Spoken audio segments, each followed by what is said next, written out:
This is for the nerds, this is for the brainiacs, this what we deserve. Go ahead and play it back, you ain't gonna touch me, you not gonna do nothing, you are not above me, I bet you wish you was me, I know it, I know. You guys are giving free advertisement. What's up, everybody? Welcome to another edition of the Only Friends podcast. Melissa, shut the fuck up.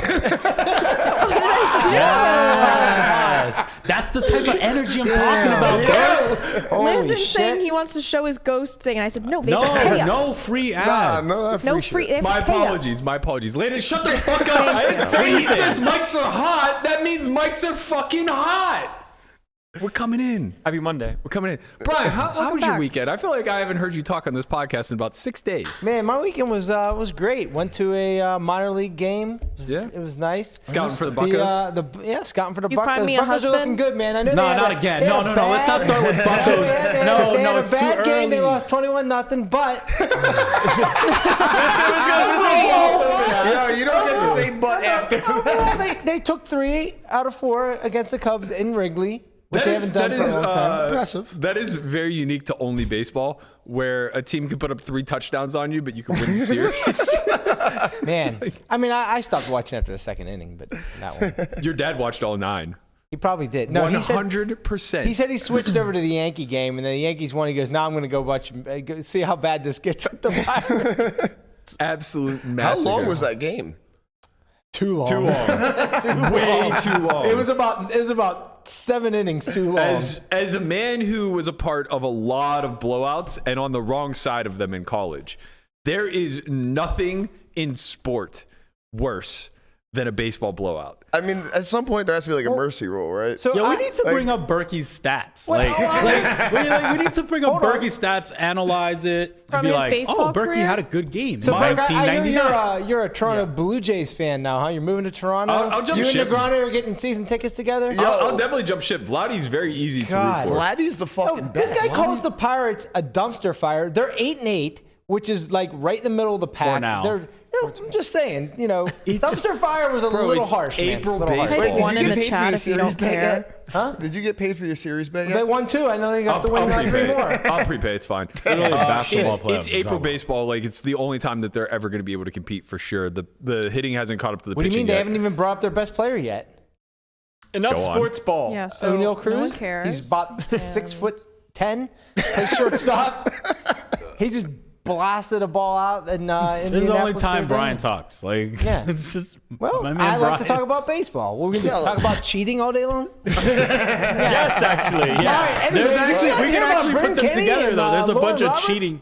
There's a bunch of cheating in baseball. We can There put it is. together. Oh, I mean, we could. We can put it together. All the All right. pitching. No, we don't want to hurt his Berkey, you feelings should have with been all on the the. You should have Barnes been in the pitching scandals. Yeah, sure. If you were in the gray side, you might have made it. I agree, man. I fucked up. Like, Same with poker. I was literally just looking. Yeah. I could be in the way league right richer. now. I could be way richer one way or the other if I was a little bit more morally compromised, for sure. You could throw in a Sure. sinker or whatever. What is it that they're using on their arm? They have this thing. Pine they put it on their Pine arm. tar. Pine tar. No, it's not pine tar. It could be pine tar, But it's like it's, catchers? but pine tar. No, it's not pine tar anymore. No, listen. It's any type of sticky It's likely substance. pine tar because it leaves too much residue. Yeah, on the it's ball. some new shit, bro. They were saying that people, like teams, are like they have their own scientists now, Sure. and they developed some new shit. I mean, All they need is sticky substance. it's interesting to me because but like I would assume no, it's not necessarily that, right? So like in the past, a lot of pitchers use Vaseline Okay. in order to help their breaking balls. I didn't throw hard enough, so I was the opposite. I wanted tack, so like I wanted the ball to stick to my fingers. Like I have short fingers, so I don't get as much whip off of them, and I needed everything I could to accrue velocity. So I was definitely the type what that they wanted the say, high short strings fingers, short. and like as much stickiness on the ball as possible. But like it's hard to use a sticky substance because it's so detectable. Right, like if the umpire touches the ball, which they do, they get rid of baseballs like every 5th pitch. Yeah. They go through like 100 balls a game or something like that. So it's like if the umpire touches the ball and it's tacky, who the fuck do you think is to blame? Right? So like I think what Christian's alluding to is they probably have like new type of Vaseline substances that are greasy right? I've heard of everything. I've heard them using Icy Hot. Like you put it on the brim of your cap or whatever. You know what I mean? Ooh, imagine just having a one bad moment where it just touches your head. The Icy Hot. Honestly, the head not that bad. Yeah. The organs, like you get it on your dick or your Yeah, eyes. yeah, make sure you wash your hands. Icy Hot on before you go the to balls bathroom. is the worst experience you will I've ever definitely have. like put it on my arm before, rubbed my thighs. Oh my god! Holy fuck! Yo, I remember when I was like 16, some dude that was like 25 was like, yo, you gotta put Icy Hot on your dick so you can last longer. He's I never tried it, but like now I remember that. No. Oh my god, that poor girl. Oh my Bro, god. they have a bunch of Icy Hot sexual. Okay, No, it's no, not but it's Icy Hot, different. man. There's something way different. So they have It's lube. That's they like have a condom that's cold on the inside and warm on the outside. Oh my god. It is so uncomfortable. Oh my god. Oh my god, can I leave? No sports ball, no sexual education. wait. So is it? Wait. Hey. Wait. You guys are the worst. But go on. Wait. Fire and Ice. It's called Fire and Ice. Yes, it is, yeah. Caleb It's just not wrote it good. in the chat. It's not good. Wait. Fire and Ice. Wait. We have a review So section. what does that Review feel section. like to you? I forget which side I got the fire. Well, if It it's was cold a on long the time if it's ago. cold on the It was a long inside, time ago. I was in high school. Right. So you wouldn't know the difference anyway at that point. You know, it's dry We like need in a the poll desert to see how down many here people use Fire these and Ice. days. it's got to be low frequency play. I think I got the fire side. It was, I mean, whatever. It's fine. It's a gimmick. Yeah, I mean, I don't really think that you need like, what's the point? Heat, cold. It's just a way to sell condoms. Yeah, of course. I mean, It's just like, something different. we're dealing And with a very which is a good regulated thing. area, trying Right. to adjust if the you're temperature. doing the in there action is- right, you shouldn't be noticing a small temperature change. Right. You know? Yeah, that seems quite reasonable. But yeah, I've heard of But what everything do from I like know? KY jelly to Icy I don't have Hot sex to anymore. Vaseline, like all of these substances being used. Vapor rub. That's what he said to me. Yeah. Okay, that's way more reasonable. He said vapor Wait, rub. that seems worse. Wait a minute. What is that? Like Vicks the vapor rub, like you put it on Vicks your vapor chest rub? when you have a Vicks cold. vapor rub. Yeah, bro. like it has a menthol smell to it. Why do you want menthol on your penis? Well, you don't, but it has a certain numbing effect to it. Could you for imagine sure. having Okay, Icy but why Hot not on just your put numbing penis? cream? Like you could Vapor put rub. Orajel. Orajel would probably do, but honestly, what? It sounds Why like do you want to be numb though? First of all, this should help you understand how the sexual experience for men is so different for I've women. literally thought about that because like guys have to be focused on like Not coming. yes, The whole time. and women are focused on coming. Right, the whole time. Yeah. Women are like these head cases that are just like, if every single thing in the environment isn't perfect, I'm not going to get there. Yeah, or it's just like you'll be like close and then you're like, oh my god, I forgot to do that thing, and then it's just completely gone for like a 30 And minutes. for us, It's we're like, completely if you gone. move 1/4 inch to the left, I'm It's done. over. I'm just done. I can't hit, like, you have to let me be in This 100% sounds like an control impossible and task. be patient. Yeah, but if he can go multiple, not a long refractory period, then it's not a big deal. No, I mean, there's a period no matter who you're dealing with, I think, unless they're Oh. on exactly I the don't blue know. pill. I've experienced some very short periods. Yeah, he's probably on the fucking blue 15 pill. seconds. 15 seconds? Damn, down He's bad. taking Viagra. Down think? bad. He was like I 20. know. He was like 23. I don't care how old you are. Like, there's I just mean, a refractionary to be period. fair, where, like, I was 21. I'm not saying that I'm after younger men or a pedophile. Let's not get this twisted. I mean, you're 26 Guys be years using old. 23 guys be seems using quite fine. Viagra like younger and younger now. Well, yeah, because of porn. Oh. Like that's how they keep No, because the it scenes going. didn't stay. This is. I'm sorry. My brother and sister-in-law watch this, and I know they're absolutely crying right now. But it didn't stay. You said 15 It seconds, didn't Melissa. stay. Yeah, but it deflated a little bit. 15 seconds? Yeah, and then it was. It Come takes on. longer than 15 seconds to get a boner. Yeah, you're underestimating my abilities. Oh, your abilities. Right.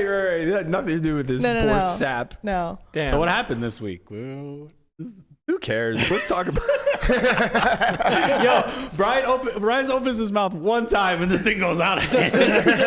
You're sexual deviant. You're a sexual deviant. I'm here for poker. I didn't know we were talking about rounding the bases. Damn, Michelle must Third like you, base, second bro. base, home run. Yeah, Brian's Pandora's box here. You talk to Brian, and you just give it anything really. Yeah. Finger popping. Who Yeah. knows? I learned that term. Bad friend. Let's get it popping. You are a bad friend. I learned that term today. From, You're a bad from Chino. friend. Why am I a bad friend? I don't want to get into it, but you know why you're a Finger bad friend. popping? Oh, I know why you're a bad friend too. Why? You know. What? You know. This You is know. How do you not gaslight. know? You guys are gaslighting me. What did I do? Yeah. All right, moving on. Anyway. Wow. What did I do? What did she do? You didn't help It's a what fella. it's what you're unwilling to What do. you wouldn't It do. makes you What a bad you friend. wouldn't do. Come on. It's what you're unwilling Yeah, to do. it's That's ridiculous. Ridiculous. Absolutely ridiculous. That's ridiculous. You're right. It is. I feel like absolutely I mean, ridiculous. you can't leave the, you can't leave the people on a we cliffhanger. absolutely can.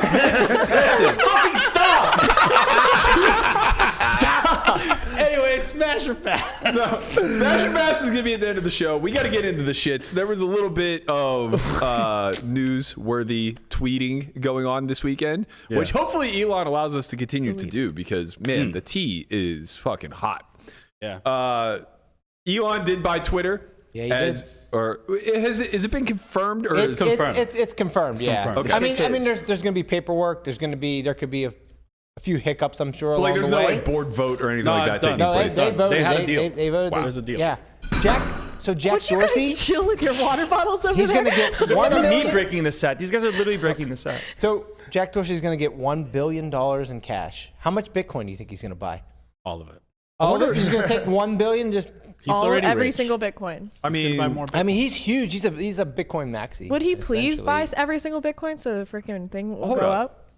so is that just the end of his deal? He has zero equity then moving forward? I don't know. He Jack only had Dorsey? 2%. Yeah, I think so. And it's just Yeah, like 1 billion straight cash buyout. it's No it's other 44 incentives? billion. No, for Dorsey. For Dorsey, he'll with the shares, the ownership that he had and the shares he had left in the company, he'll get $1 billion. Yeah, like 2.5%. And he's choosing to take cash. What else would He might choose what to else take would he Bitcoin. Bitcoin. I mean, I guess he could. Maybe But I don't- the I don't SEC think- might not let I it, don't though. think Oh. Elon's paying in Bitcoin. But, he SEC would, but we know what he would pay in. Doge. Yeah, Doge is up 19%. Because of this news, Doge is up 19%. Yeah, I see Yeah. it. Someone made a It's wild. coin I mean, called I'm sure it'll Elon go back down, buys but Twitter. or Obviously, something, Trump EBT. is back.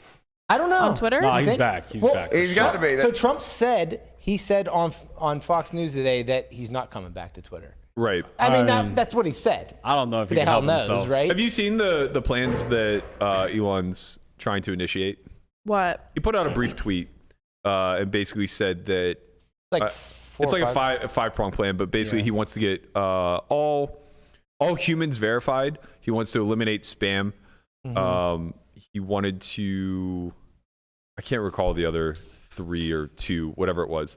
Is he going to bring back fleets? No, No, that I shit's think trash. Fleets is dead. That shit was trash. Why were they bad? They can't even be that bad. They were trash. They were just so they can't be. and he I wants like to them. enhance the product with new features, make algorithms open source, defeating the spam bots, which is amazing because they're just everywhere, and authenticate all humans.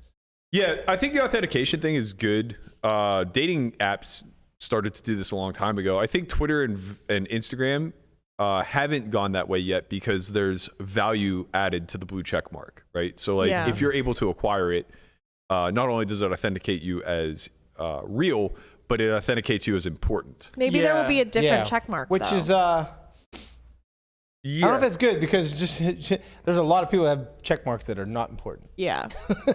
Check Like, what is mark? even the I wouldn't say process? a lot. I They think there's denied a lot of people Berkey, that but don't then there's have them people that with less are followers who have important, it. Say that again, Melissa? I said they denied you, but there's people with less followers who have it.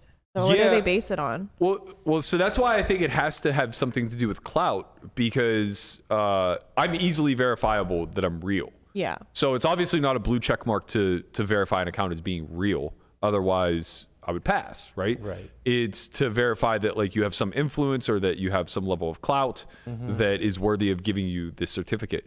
So perhaps it changes where there's something else that Twitter props people up through some sort of messaging or badge. Do you need a check mark to get on Raya?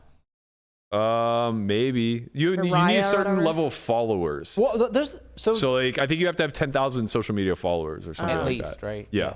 There's a ton of like crypto accounts, crypto people that have hundreds of thousands of followers and provide a lot of value. But they and, buy them. A lot of them buy but they their can't followers. get verified. Yeah, I mean So honestly, that might change now that the Elon's crypto in- space is a little dangerous. Like Little.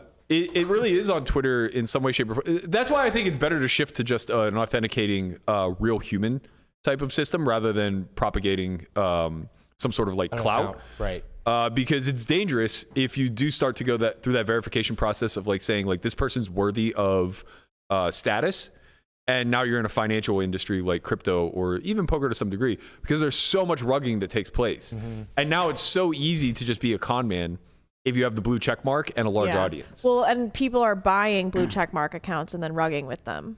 Are they? Yes. How do they I've go seen about them that? start. I've seen like I've caught some at the very beginning of their like profile building, just like I don't know, by being on Twitter a lot, and there will be people. It'll be like an account that already has a check mark, already has like 100K followers, but they've completely wiped all the tweets, and then they just start. I found it because they were replying to like my tweets with like, oh, check this out, and it's like they're basically just like spamming a bunch of people's accounts, and they have the check mark, and they're saying that they own like a Bored Ape, and then they like build it from scratch up after buying the account. Okay, The reign of terror is only that's just interesting. I wonder begun. what they have to offer, because like if you are fortunate enough to have that verification, it's worth something to you, obviously. Yeah. And then on top of it, it's like to get the verification, you have to assumedly be a relatively known entity. So like people are basically selling their likeness now. But it's crypto, so they're for a like scam. they're like anonymous anyway. Well, that's what I'm getting at is like how can and maybe this process will fix it, but like how can an anonymous profile ever get verified? Yeah, I don't know. They were probably Because you usually have to not send in like an article about yourself or a Wikipedia page or Right. something. So Right. I don't know how these anonymous accounts get verified. Yeah, I think like there's a pretty big uproar about Elon buying and turning Twitter into a bit of not a monopoly, but maybe a dictatorship where he gets to dictate. No, he won't, because it's going to be open source. Like if they Well, he wants the algorithm to be Okay. open source, but Right. he's not emboldened to anything right now, right? Oh, but he like basically if someone gets banned and anything like that, he's saying that he wants it to be like open knowledge why this person got banned, why this person got Right. shadow banned, all these things. Like I think all of they're that's not- great. Yeah. And I hope that like he sticks to it, but my whole point is that he's not emboldened by anything to actually follow through. No, That's the concern of people, is that he can do whatever he wants. He Yeah. has Yeah, it'll be interesting. full how it plays autonomy. out. They right? even said that he might try to make it like a public utility Mm-hmm. and not even have it like a nonprofit. Yeah, But yeah. he's like, they're like, he might not even be trying to make money off of this. Right. Just his little project. Well, that's what I was thinking, because I was like, 44 billion is a lot. Like, what does he see this being like $1 trillion company at some point? Yeah, or, I like, don't know. What's the I deal mean, here? I mean, in theory, I don't it think should he's be in worth it more for the than money, that. though. You I think don't so? think he's in it. Well, social clout is just so profitable, and data is even 10x more so, right? Yeah. So like these are two pretty true. massive resources moving forward into the future that he's an early adopter of. So like from that aspect, like I think that there's a lot that can be leveraged for dollars here, and obviously that's apparent by the fact that he's paying 45 billion or whatever, 52 billion or whatever 43 for the 44. platform. So like imagine like being in the early days of combustion engines and having the foresight to start purchasing oil drakes. combustion. I guess it's also, he can, someone said in the chat, and I agree with this, he can control narratives that way. So that's the fear, I think, Yeah. right? Is that he'll go the Zuck route and kind of be the person who's filtering what is going out to the public. Right. And I think we've already seen that play out once with Facebook and Zuck. And that's the public concern, is that there's nobody holding him But to how a higher if- standard. If he holds true to saying that the algorithm is public, then that's not going to be the case. It has to actually happen. Right. I mean, so yeah. I think if that's the case, then that's not going to happen. Right. And I think that's the hope, right? I mean, I don't see any reason why he would just go back on his word at that. It's public. Like he's done it a bunch. I mean, there's subtle ways that you can control a narrative by, like controlling what things get amplified more than others. And He's also used Twitter exactly for that. yeah. Like he's pump he's and dumped literally a pump and bunch. dumped so much through his own Twitter. Yeah. He pumped Bitcoin, he pumped Doge. Like he's been testing this for years now. Yeah. Right? Like how much Oh my God. how much influence can one singular person have over a platform? And he's coming to the conclusion that the answer is a lot. A lot. So maybe that inspires him to remove that power more. from people. Or maybe it inspires him to just buy the fucking platform He and can just pump and dump his way to more. I mean, he can make back this 44 billion Yeah, very dude, easily. there was 3 months where he would tweet about Dogecoin, and every single time he sent out a tweet, it was a 30% increase, 20 to 30% increase, and it was the most absurd shit ever. I mean, Currently the stream's down. did we I think we just went down, yeah? Okay. Do we think that this makes Elon the most powerful man in the world? He was pretty Probably close was to it before. before Yeah, I this. think he was Yeah. already He was pretty close close. to it before this, and now he has the I think biggest. Bezos would have something to say about before, at I mean, least. Bezos just gave the away funniest half. shit. The Yeah, funniest shit. Bezos gave half to his Bezos ex-wife. gave half away, and Musk has done nothing but accumulate more. Yeah, the funniest shit was the Bill Gates versus Elon Musk beef now. That shit is strong. Bro, y'all don't know about Bill? I have no idea All right, about so this. Bill basically texts Elon like, hey, we want to work on some philanthropy things with you. And he's like, I heard you have a $500 billion short on Tesla. And he's like, oh yeah, sorry, I didn't close it yet. And he's like, I don't want to work with you anymore. And It was a $500 million short. But, $500 million, yeah. yeah, but Okay, half a billion, half a trillion. Yeah, what are we whatever. talking about? No, Just a but couple then, zeros.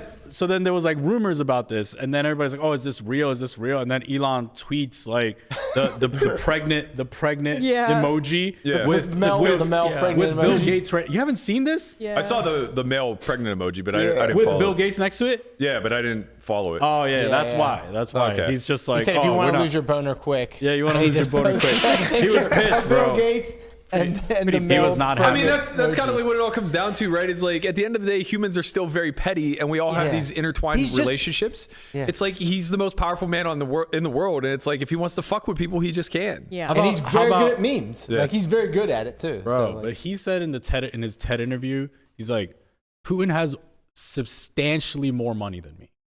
That's No what he said. That's what he way. said, bro. How? Putin's money is not people don't. disclosed. Yeah. Yeah. How much money is on the earth, though? Like, I mean, at some lot. point, 100 like, He said 120 substantially trillion. more than me. more than that, right? Has to. I mean, when it like if $5 you on the earth, put right? all the Isn't money that our together, all debt? the equities, all the everything together, it comes out to like 120 trillion. But I don't know. if Isn't our that's- debt alone like 120 trillion? No, it's like 30. So much money. But just imagine, dollars. Like, this man said, the richest man on the world said, this other person has substantially more money than me. Like, that's kind of crazy. That's insane. The word substantially was just, I mean, all right. the dark That's side the is dark rich. side, yeah. The dark, Dark side, side. is The the dark dark side. side is full of wealth. But that's also just his opinion because he has no idea. How I much think he he has would be either. in the know. Yeah, Like, he probably has a little bit of an idea. Maybe. How much Has Bitcoin do you Bezos- think? Is Bezos Putin worth has? more than $1 trillion at this point? no. No. No, but Elon Musk- Amazon, Elon Amazon Musk- is, right? Amazon Elon Musk is- is the richest. Bezos person gave on a bunch Earth. to his He's got like ex-wife. 275 Billion, right? Right? The But company like the itself. companies themselves are worth trillions. So his company is the first company that's worth $1 trillion. I thought Tesla no, is. I thought Amazon was. Apple's No, I worth don't- more than both of them. No. Tesla's the. I Let's could just be bet. wrong. Let's I mean, just bet real quick. How We could much bet. is Amazon You want Tesla? I take Apple. yeah, Okay, how much? $20. $20. Okay. I feel like I'll happily take Amazon here. Okay, I got Apple. I'll do 20. Yo, I'll do this guy 20 in the both dark of you. side, he knows. Well, I'm not saying that Amazon's even I worth have the Apple most. I'm over just saying Tesla. like I'm pretty sure I have Amazon's Apple a over trillion Tesla. dollar, That's my bet. Yeah. $1 trillion company. But maybe I'm wrong. I have Apple I mean, over Tesla. Tesla for 20. split their stock 20. and then Unless went, you wanna do went 100. back up. To You want to do 1K. 100? Okay, No. I have Apple. Okay, for 100. Yes. All right, perfect. Guapo, you wanna find us an answer while we continue So this market conversation? cap, right? Obviously, Market market cap. cap. Yeah. Tesla's bigger market cap wise.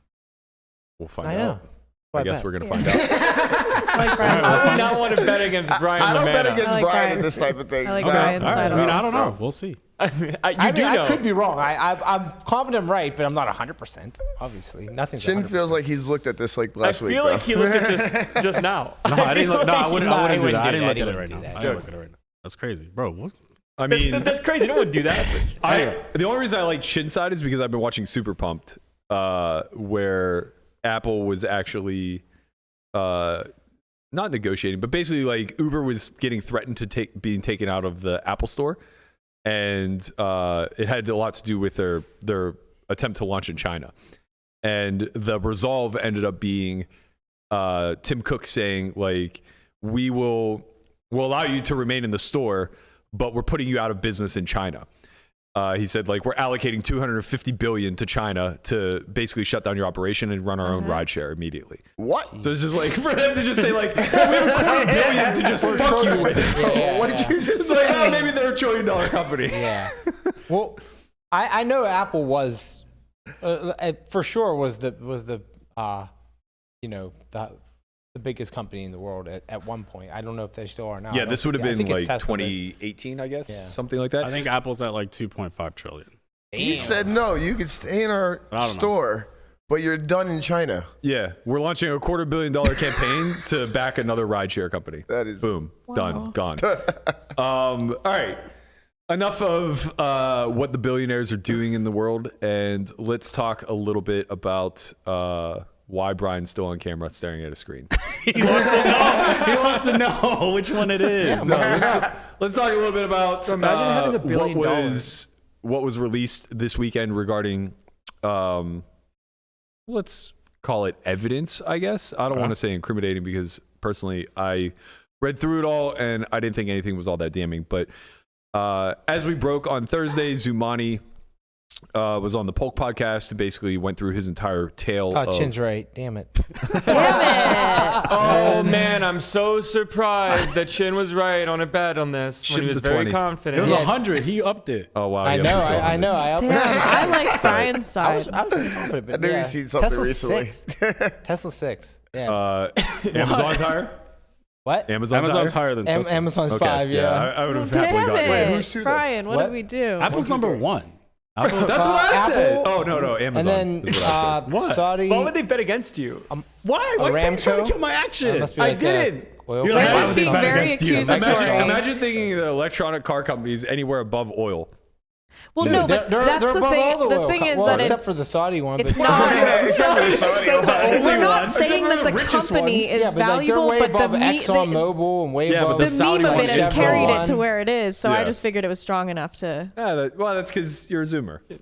Chin, You believe in meme when culture. Chin, when Chin took action on something, I knew The the company answer is was. not profitable. I was like no. very. There's no reason it should be where it Seen is. something. Dark side, That's most companies. Like He sees something. Uber just started taking profit like a year I or didn't two see. ago. I didn't see anything. Not Yeah. right now. Not Oh, right okay, now. okay. Dark Recently. side wins again. Very recent. Dark side. Now he's calling. This was Alright. a conversation at the poker table like the last Apple. 2 weeks or something. Nah. I knew Apple was number one for a while. He knows Yeah. things. He has like $100 invested now. Anyway. All right. So anyway, there were text messages released by Zumani in a private Telegram group that Ingram then displayed on his Twitch chat. He had also shared them with me. I didn't want to go to the lengths of resharing them because after combing through them all, it's like a lot of it corroborates what Martin was saying, but not really in a very condemning way. Basically, like the language used is very ambiguous.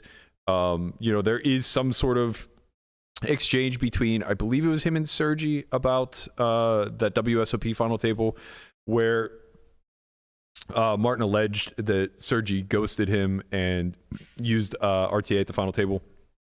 Basically, it was just an exchange that said like, hey, I'm at this final table, yada, yada. And the response was something along the lines of, okay, I'm at dinner, but I'll come over shortly.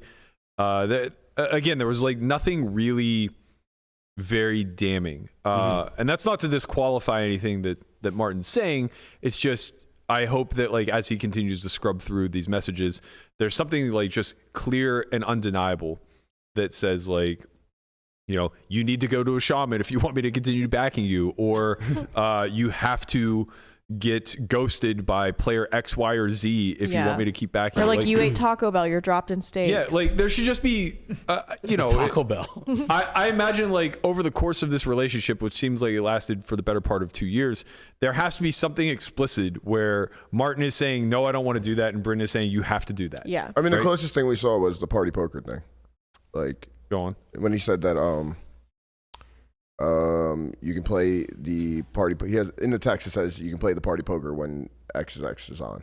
Oh, sure, but even that, it's just like that's like table selection. Yeah, all that stuff is damning within the context of the story being told, but it's also like pretty easily dismissed from Bryn's side as like I had my reasons and they're this, right? So it's a tiny sliver of a greater body of evidence that we're still lacking, right?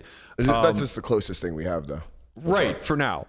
And I do think that like more will continue to come out, but like this is kind of the point that we're at now, where all the accusations have flown and very little has come out as a response, and rightfully so, because if I were the one being accused, don't get me wrong. Like, if I were the one being accused and I knew that I was innocent, I would just say, like, this is all fucking bullshit. Like, I'm 100% innocent. But I would kind of leave it at that, because all of the evidence that's come out thus far is, like, very circumstantial and not very damning at all, right? Yeah. I mean, Crack my back. Cracking your back into the microphone. It was away from me. What is happening on that side? I had to crack my back. You cracked it directly in the microphone. No. I'm 100% innocent. I'm going to leave it at that. Kiddies! Adults are talking here, okay? I'm 100% innocent. I'm going to leave it at that. So to like further discuss, like, I had to get the other side of my back. what's the matter with you? I had to get the other. You can't just crack one side of your back. I'm 100% innocent. I'm going to leave it at Guapo that. is the fucking best. He literally saw you doing that and he went right back to the camera. You're fucking out. Andre's in. We got new friends. Now I'm relieved. He's relieved. I'm relieved. You got the icy hot? what were we talking about? Cheating. Just got the fire and ice. Yeah. So, like, I basically everything that I've seen publicly is like Bryn and Ali aren't really talking much, but the general consensus is like there's no evidence. It's not that I'm not guilty, it's that there's no evidence. And they're not wrong. GG's never going to release this list of players that were banned, and they're never going to release why they were banned. Martin is still scrubbing through text messages to find something very damning, but like everything that we've seen thus far is just like marginally corroborating his story. And it's hardly like super damning against Bryn. The more interesting thing that I think is worthy of discussion is the relationship between Bryn and Loren, and how Loren Roberts, for those that don't know who I'm talking about, it's back. So that to me is relatively interesting in the sense of this isn't just the cheating aspect of it, right? Like, this starts to corroborate a lot of what Martin was saying with regards to the exploitative nature at which Bryn was operating his, just call it operation, I guess. Yeah. But I want to paint a little bit of a timeline, because I think that there's a little bit of confusion or conflation between what GG is now and what GG was whenever Bryn started this whole operation. GG in its early days, before it became what it is now, and I don't even know if it switched ownership, it may have. But GG as a startup, 2016, I think, maybe 2017 at the latest, was a very, very tiny site that catered to high rollers. It was app-based, right? I don't remember if it was app-based or not, but it doesn't really matter in the sense that it was just very small. It had traffic of hundreds of people, not hundreds of thousands of people, right? Yeah. So they were basically running like daily 5Ks and 10Ks. Bryn was guaranteeing the prize pool. So Bryn was a massive, massive part of GG's early adoption. He wasn't just an ambassador, right? Like, he had some partnership with them. I don't know what the finances were behind it or what the actual deal in place was, but I do know that like he was not only the face of GG, but like he was very much a part of the actual It seems like operations were running through him in some facet, like in terms of like nothing was happening without client, Bryn. right? Like client acquisition, like, not just acquisition. It wasn't just marketing, right? Like if he's guaranteeing these prize pools, he's operating. Yeah, nothing is happening without his say so. Right. Yeah, essentially, he was an operator. Effectively, the best way that we can equate this would be somebody who is at the top of an upline for an app-based game right now, right? Somebody who's willing to say, like, okay, I run Poker Bros Club ABC 123, and every day I'm gonna run a $50K guaranteed $500 buy-in. Right. And like they're the ones fronting that, not Poker Bros, right? Poker Bros is just offering a platform. And just saying like, you can play here. I don't give a fuck what you run. You could set the rake structure to whatever you want. You could set the guarantees to whatever you want. You could set the structure of the event to whatever you want. I don't care. I'm just taking X percent. Right. In that regard, like those platforms are equivalent to like the App Store, where it's like, as long as you adhere to our guidelines, we're just going to take a flat 3% of your sales, and you can sell your app for as long as you fucking want, right? So that was really the way that GG got on the map. Was Bryn was creating this high roller platform, running daily 10Ks and 5Ks, and guaranteeing the prize pools.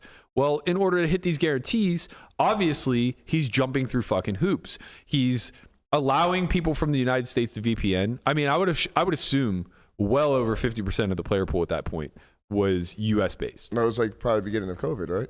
No, like 16, 17. Years before. Yeah. Okay. Years before app games were even popular. At that point, like it was literally only Poker Masters and Poker Fishes, which were China based. Okay. Everything else, like Poker Bros didn't exist yet. Most PPP Poker didn't exist yet. I could say most of the Americans got their connect from Bryn. Yes, 100%. Like, you know, allegedly, but I have 100%. I have good knowledge of that. Yeah, 100%. Everybody's line was through him. Yeah, not just Bryn was the connect. Whether it was direct or indirect, you were almost always reporting to Bryn. So understand like what that means. Number one, it means that he's on the hook financially. But number two, it means that he's also financing all of these accounts, right? So there's a lot of bookmaking that's taking place here. If he has 100 people beneath him that are acquiring 1,000 customers, he has to fund all 1,000 of those accounts and collect on all 1,000 of those accounts. So obviously, like, there should be a massive fucking paper trail here as far as like what the accounting looked like and what the back end operation was. But for the record, though, I think I don't see anything wrong with VPN. I'm not saying there's anything wrong with it. Cool. I'm saying that this is he had a big operation. Well, he probably still does have a big operation. Yeah. But what I'm getting at is that it would be impossible to do this without keeping some sort of accounting. And that accounting should corroborate a lot of what Loren is accusing him of, right? As GG began to grow and these guarantees started to either get bigger or the buy-in started to get bigger, it's very clear he's using losing players as bait. And the most public of them now is Loren Roberts and her husband Joel. So she played under the E23 account, was that correct? Yeah. And what Martin was basically saying was that not only did Bryn exploit her to get games off and keep them running, but also he ended up ultimately playing under her account. And I heard this from somebody else as well. God, I wish for the life of me I could remember who it was. But it was a recreational player that was telling me that Bryn was his upline. I feel like it was in Florida. He was telling me about it. And he was saying like Bryn was his upline or whatever. And that he found out later that every time like a soft 5K or a soft 10K would go off, Bryn would like hit him up and tell him that he had to get in there. And whenever he would get in there, Bryn would bring in like 4 or 5 of his own accounts and just like scalp. Right? Man, for the life of me, I wish I could remember who it was. Was he a jeweler? No. Banker. The problem is I can't remember where it was told to me. But when I heard it, it was a story that I had heard many, many times from many other people. So I knew that it had been going on at some sort of scale. Loren seems to be like one of the most egregious encounters, as she lost, we're not sure, somewhere in the neighborhood of 2 to 2.5 million, but we don't even know how much of that was paid. Right. So some of it may have actually come out of Bryn's pocket.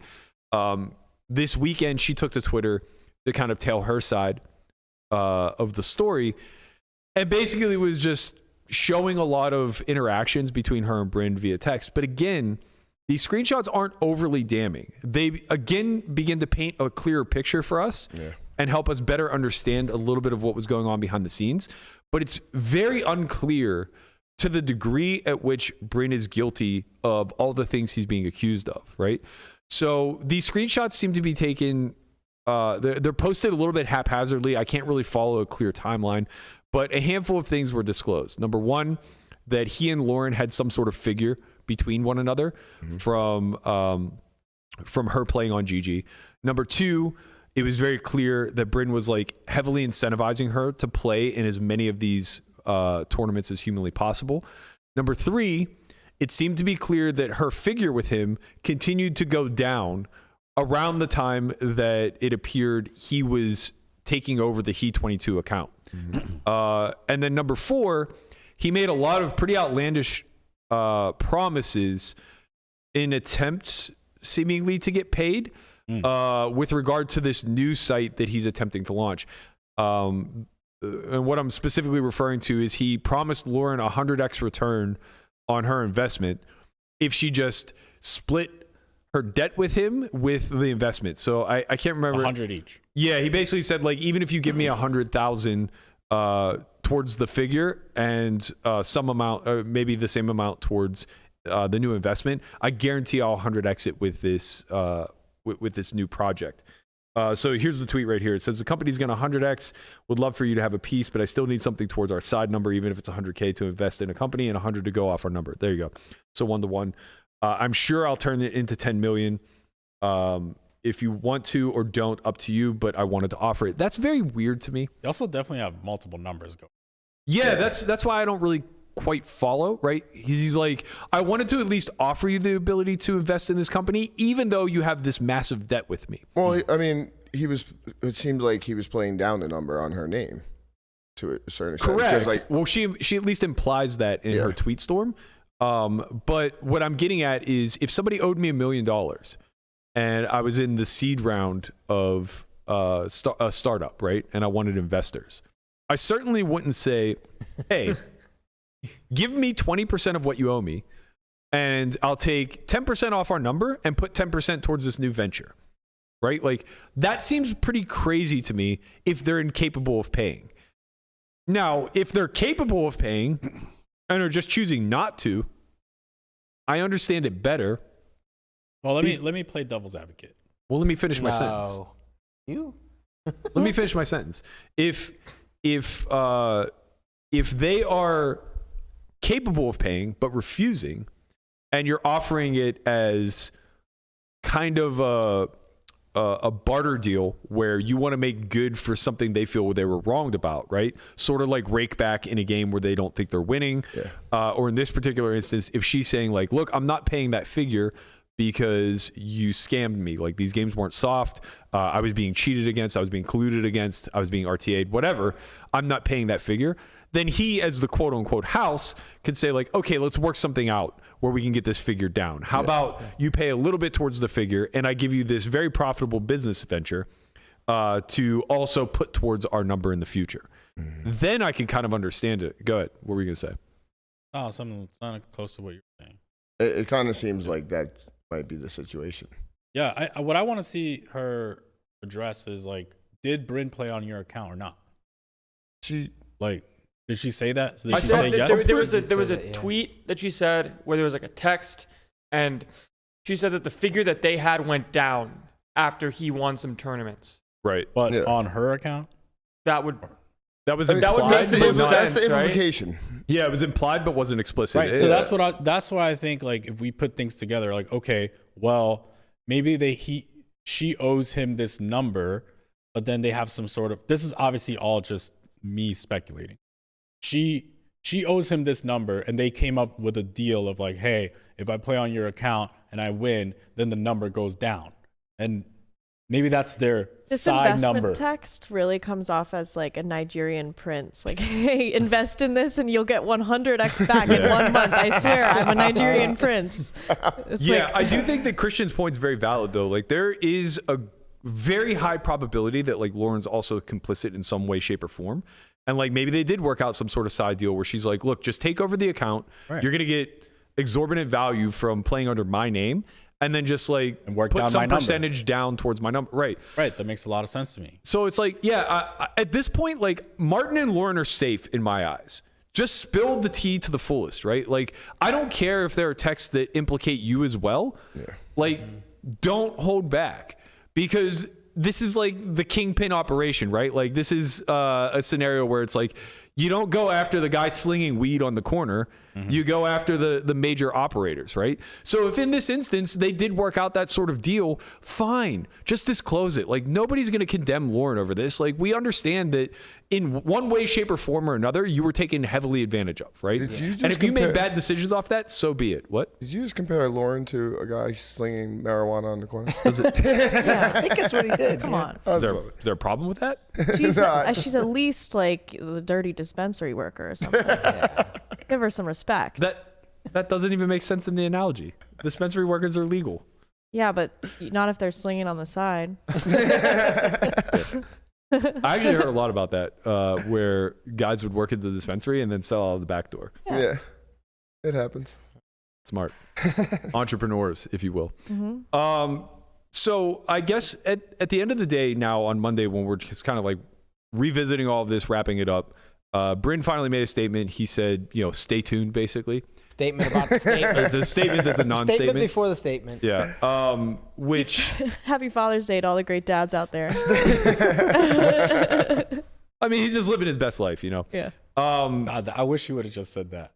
Yeah. Because happy Father's Day to all the great dads out Also, there. the bet still stands. Anyone who has a better perspective on life in the world, challenge me $1 million. I bet I have the better one. Man, might be right. Brennan's an anomaly. Loose. You know what? Actually, I was looking through his. I was doing a little digging into his Twitter history. I'm scared. No, it's nothing scary, but it's just a little bit, there's a little pattern here where all the tweets at guys are like, yo, bro, bet me this. I bet I have a better perspective on life. And then all the replies to women are like, oh, yeah, it's all about being balanced in the world and having a great mindset, and everything's going to be okay if you just follow the wind. And it's like all of the replies to men are like completely different from the replies to women. And it's just these, like, you'll see, you can tell if it's a man or a woman if you just like cover the side. Like you can tell if it's a reply to a man or a woman. And then if you just like look, it's like, oh yeah, that's a woman. Because it's like, oh yeah, I love being in the sun, and it's such a nice day to be a beautiful human being in this world. So grateful. That's Like, $2 million, it's like you fucking suck at poker, homie. I mean, I feel like that's a smash or pass type segment here. Yeah. You know, To we guess just- if it's to a man or a woman. We Yeah. just start peeling it off. Who is this Bryn tweet to? I mean, you guys are all probably a little bit too young in the industry to know Bryn's exact timeline, at least like behind closed doors. But like he's been notorious for this type of shit since day one. Like there was a big kind of brushed under the rug rumor mill scandal, whatever you want to call it, where I want to say this was like 2010, 2011, somewhere around there. Like he had gone broke off of 7 figures or something like that. And he created like a huge ghosting operation with his younger brother. And, like I only remember the timeline of it because like his younger brother had started playing live around that time and was like at best semi-competent, but was winning like infinite online, just like mashing, right? And then he shows up to these live birds and like can barely rub two sticks together. It's like, okay, like It just doesn't correlate, online to live just doesn't translate. yeah, That's it's what difficult it to was. translate over. Yeah. I understand. And he's always had stables. There's just always been like very long-standing rumor mills that he's never on the up and up, and he's always like balls to the wall, pressing it. Big debt, running or like on the rundown, he's running up like massive amounts of debt, and then on the way back up, maybe he's doing some shady behavior in order to accumulate the money again. But it's like obviously that's just going to be the case, man. If you go broke off $1 million and then find yourself worth $5 million, shortly thereafter, it's like it's pretty unlikely that you just figured shit out. Yeah, going from -5 to +5. You're Yeah. not going to just be like, oh, I'm actually really good at managing money now. Right. So, as far as like a believability standpoint, I think that there's a lot that we could take away from the Martin confession, from what Loren is putting out publicly. But from a like being able to condemn Bryn, we're still just not to that point. And it's the same thing with Ali and Jake and the other names that are getting thrown around. Like, I think that the degree of confidence at which we know that they were using RTA is insanely high. I think the degree of confidence at which we know or can pinpoint like where it started, where it stopped, if it stopped, is very blurry and muddied. And it's like we're not yet to the point where we have anybody coming forward that was a part of that stable and can confidently say, like, I've seen the RTA, I know what it's capable of. Do we think that is there ever a scenario we could put enough pressure on GG to release more information? I don't think Doubt so. it. I just don't think they're just not going to do it. Well, the problem is I just don't think it there's falls. no incentive for them I don't to think do it falls in line with their incentives. Yeah. I do think that like continuing these conversations will put a lot more social pressure on operators, on players, on horses, Do on you think stables. that they're going to see an effect in their play, like in their income from this? No, right? Not even a little bit. Yeah. When did their relationship with Bryn end? It hasn't. That's what I was wondering. Yeah. So that's where we can potentially apply a lot of pressure. Do we not think this is going to deter players from playing at all? No, not at all. Not at all. Not one bit. Not Well, a 'cause- I fucking kind of feel bit. like it might a little bit. I mean, no? just like even the thought of somebody being able to see your screen, like. Well, okay, so Even that if I want it- to touch on because I think that the likelihood of that is extremely low. Yes, I'm sure. I think it's a much higher is. probability that if Martin's story of Bryn seeing what he wrote on Skype in real time is true, which I think it's very viable that it is, it's a much greater probability that Bryn had a Trojan installed on Yeah. Martin's Yeah, he was computer. broke. He bought easily him a do that on laptop or something like TeamViewer. that, or Yeah. something like that. He just had way too much access to the hardware that Martin was utilizing via horses or coaches that were RTAing or whatever. Like, there's just way too much likelihood that he was able to implant a Trojan of sorts or a screen share of sorts. Agreed. But the thought of it, just the conversation of it, Bro, has who's to it deter some discouraging? people. Who? It's only going to discourage like it would discourage people on the outside, right? So if you were trying to get that's into a true. market that you knew nothing about and somebody told you these horror stories, you would be discouraged. Find me one shitreg who didn't play on GG this week because they can potentially see their screen. Like, it's just not a thing, man. If there's any It's their shit regs out livelihood. there, please, that you didn't play GG Yeah, this Please week, identify yourself. please yourself identify in the yourself chat. and come forward. No Thank winning you. player was taking Press Sunday. one in the Actually, chat if come you're a to the shit reg who MGM. didn't play on GG this week. No winning player. I'll take one. No winning player was taking Sunday off because of these allegations. Yeah. No losing player that does this for a living was taking Sunday off because of these allegations. Well, I think some of the people in the chat are right in saying that they won't lose any lower stakes players, but they might lose some higher stakes players. No chance. No chance. Just not The losing high stakes whales? players are all convinced that there's nothing nefarious taking place in high stakes. Every one of them is speaking out publicly saying RTA is not an issue in high stakes cash. Who? I see it daily on my timeline. Wow. And it's always like somebody that I don't really necessarily know, but I just assume is a high stakes crusher. And they probably are. Like, it's a Because very I've anonymous. seen a fair amount of high stakes guys, at least MTT guys, talk about this here and there for the past year or so. MTT is a little on bit different Twitter. because high stakes starts at a very A lower buy-in. reasonably low buy-in. You're not. like It's not a 40. 5K. You're not playing a 40K. Right. Not even. It's like 1K. Online, And yeah. field size. Online Yeah. 1Ks is like high I know stakes, people yeah. that'll only play on Sundays because of field size, where it's like, yeah, all this stuff's going on, but the structure's really fast, and you still have to like play all ins and win all ins and such. So like, Right. there's still enough dead money in the field to go around. Like, it's harder to win, sure, but is it impossible? No, because games are still good. Right. Like, and that's I- just kind of the truth. I think on this that all stuff. ties back to Hellmuth's tweet of millions of people are now not going to want to play poker, especially online, because he's a of drama these queen. bad actors who are coming forward. And now all of a sudden we're outing them, and it's a bad look for poker. It's really But let's weird not- how let's people not- are so anti Anti-outing. talking about Time out. it. Yeah, It's like that's. Hellmuth's not the only one that feels this way. No, I agree. He He's just the represents biggest person. he represents an entire era of poker players that not even like era to though. There's keep young this people who stuff- are saying this too. They just want the fish to stay in Right. the dark. yeah, Dylan Weissman said it. He's Yeah. 30. Plays PLO. But the whole point is that the message behind it is somehow that like sweeping this under the rug and not exposing people to the problems that poker has will be good long term for the game, and that's just fundamentally bullshit. I'm just saying that they've been saying that. Like that whole era says that. Okay, but what does that matter? I'm just saying. I mean, I don't know. I'm just saying. Like maybe they were right, maybe they're not. I don't know. I'm just saying that it's not. I'm just saying it's not. I'm just saying let's not throw Hellmuth under the bus. Why? He has fucking 250,000 followers. Of course he's getting thrown under the bus. I'm saying you got to throw the whole era under the bus with Phil. I absolutely do not. Negrano's not out here saying like don't out cheaters. Yeah. Like what the fuck are you talking about? What did he say? He didn't say anything because he's a fucking part of GG. Not for nothing. Negrano offered 10K to Tim Riley to show a vax Take a card. polygraph test? Yeah. Yeah. The polygraph He did test. take Man, we it. all knew that was bullshit. Oh, I know, People but I'm saying- just saying Negrano's on that side of that. People saying that Daniel's supposed to go on a pod today and talk.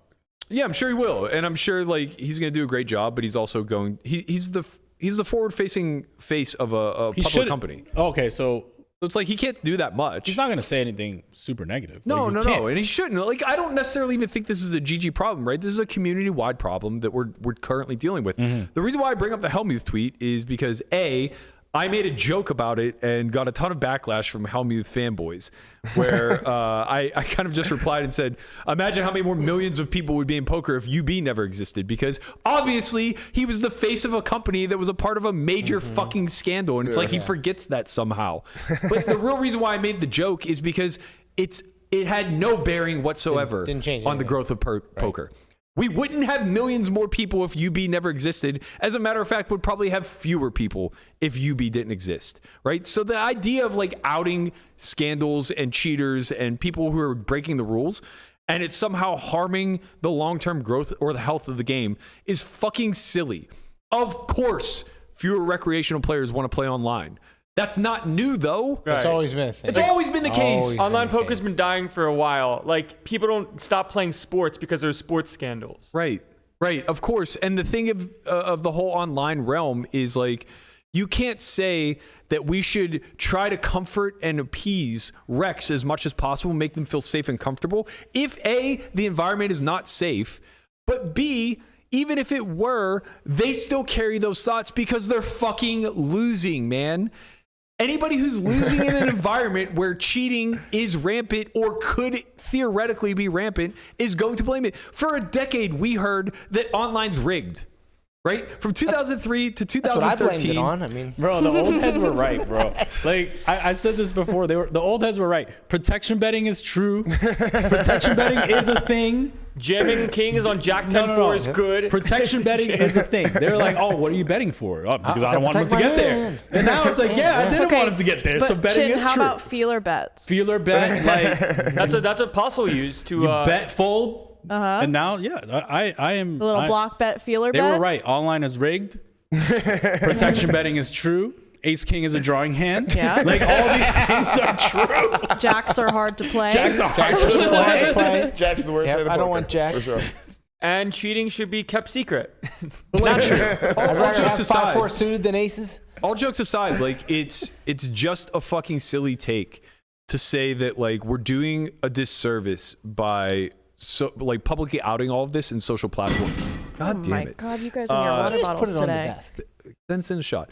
The idea that that somehow we would accumulate more recreational money if we lied publicly and think made he- everybody believe that it was safe is just insulting the intelligence of your consumer. I think Yeah. he comes from an era, Berkey, where these things were just handled on, like behind, like the elite group Bro, would handle it. I'm not he saying was that's the working face today. of the biggest online scandal ever.